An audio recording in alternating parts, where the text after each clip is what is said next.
Halo teman-teman, kali ini kita akan membahas tentang kedatangan imperialisme barat di Indonesia. Sejak abad ke-16 muncullah pelaut-pelaut dari Eropa seperti dari Portugis, Spanyol, Inggris, dan Belanda. Kemajuan ilmu dan teknik pelayaran menyebabkan Eropa mampu berlayar ke perairan Indonesia. Orang-orang Portugislah yang mula-mula muncul di Indonesia. Kedatangan mereka ke Indonesia karena beberapa faktor, yaitu faktor ekonomi. Mereka ingin mendapat keuntungan besar dengan berniaga. Mereka ingin membeli rempah-rempah di Maluku dengan harga yang murah dan dijual ke Eropa dengan harga yang lebih mahal. Faktor lainnya yaitu hasrat untuk menyebarkan agama Kristen dan melawan orang Islam. Sejak abad ke-8, kaum muslimin menguasai jazirah Andalusia. Selama itu juga terjadi perang dan pertarungan antara orang Kristen dan kaum muslimin, baik di Andalusia maupun kemudian di Timur Tengah.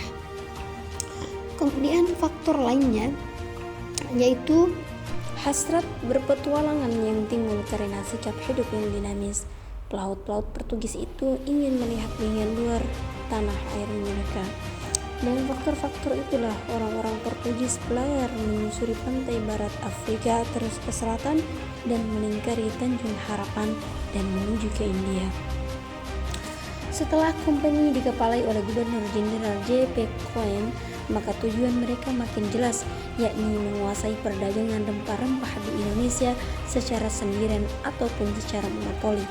Dalam upaya melaksanakan monopoli, mereka tidak segan-segan menggunakan kekerasan.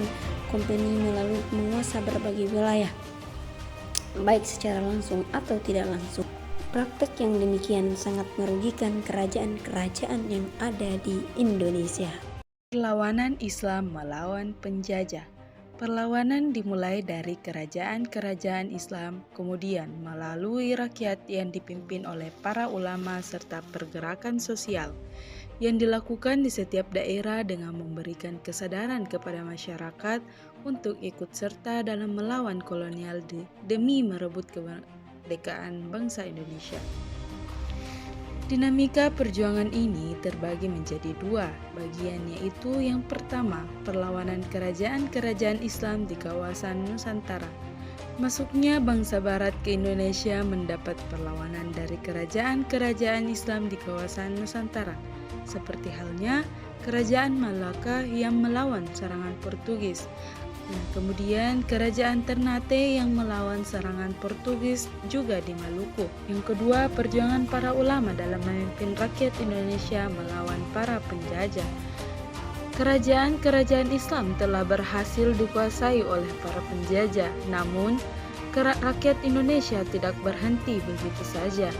Para ulama memimpin perlawanan bersamaan rakyat Indonesia dengan semangat yang membara, hingga terbentuklah gerakan-gerakan sosial yang merata di kawasan Nusantara. Tokoh-tokoh Islam dalam peradaban Islam di Indonesia. Beberapa pokok besar yang terus menjaga dan memperbaharui Islam di Indonesia, yaitu Ki Haji Hasyim Asy'ari atau Ki Haji Muhammad Hasyim Asy'ari, lahir di Kabupaten Jombang, Jawa Timur pada tanggal 14 Februari 1871. Dalam perjuangannya, ia telah bekerja satu-satunya dalam menjaga tradisi pesantren untuk memajukan Islam di tanah air. Bahkan, ia merupakan pendiri organisasi dengan massa Islam terbesar di Indonesia, yakni Nahdlatul Ulama. Ki Haji Hasyim Asy'ari mendirikan Nahdlatul Ulama yang berarti bangkitan ulama pada 31 Januari 1926 bersama Ki Haji Wahab Hasbullah untuk mempertahankan paham bermadhab.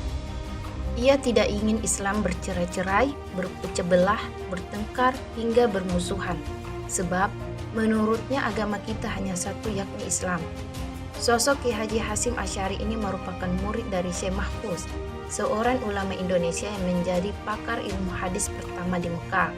Kepulan dari Tanah Suci, ilmu dari gurunya inilah yang menjadi bekalnya untuk mendirikan pesantren Tebu Ireng di Jombang yang memiliki corak spesialisasi ilmu hadis. Ia dikenalkan pengetahuan umum dalam kurikulum pesantren, bahkan ditambah dengan bahasa Belanda dan sejarah Indonesia. Ahmad Hasan. Ki Haji Ahmad Hasan atau Ahmad Bengil atau biasa disebut Ahmad Bandung lahir di Singapura pada 31 Desember 1887. Ibunya berasal dari keluarga campuran antara Indonesia dan India.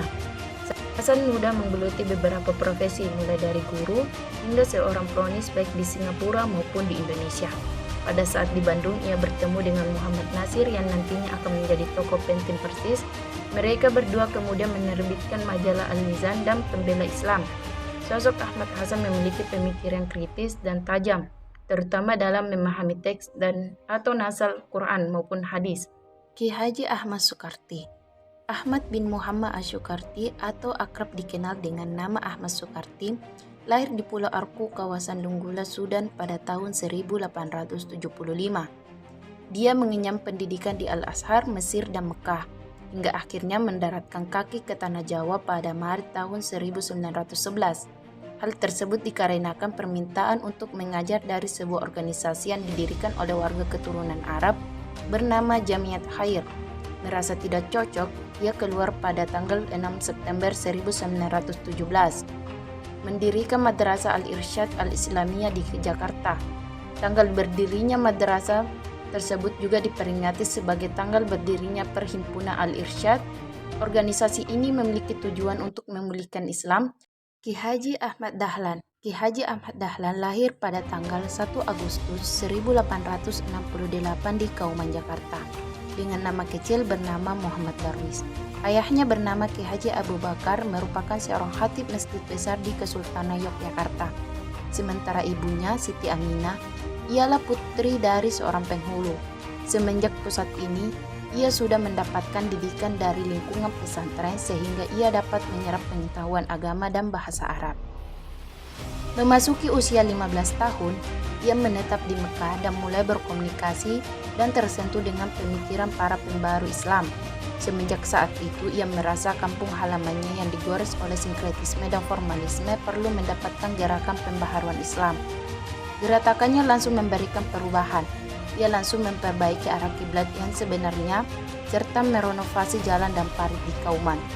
Muhammadiyah yang kita kenal sekarang sebagai salah satu organisasi terpenting dan terbesar di Indonesia, didirikan oleh Ahmad Dahlan pada 18 November 1912. Peran Muhammadiyah dalam peradaban Islam di Indonesia. Muhammadiyah telah menjadi gerakan dakwah amar ma'ruf nahi mungkar, baik bidang keagamaan, pendidikan, kesehatan, dan sosial. Tujuan dari gerakan dakwah adalah terciptanya masyarakat utama, adil, dan makmur yang diridhoi Allah Subhanahu wa Ta'ala.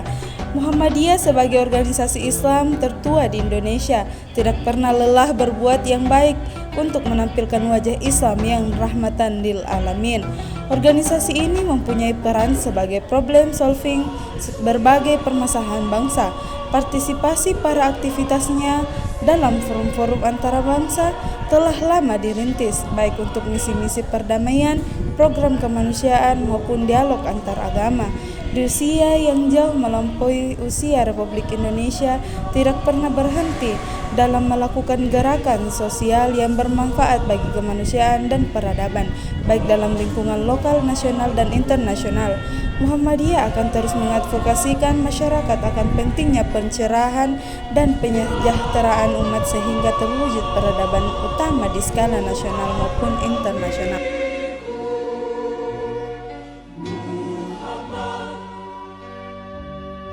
Junjung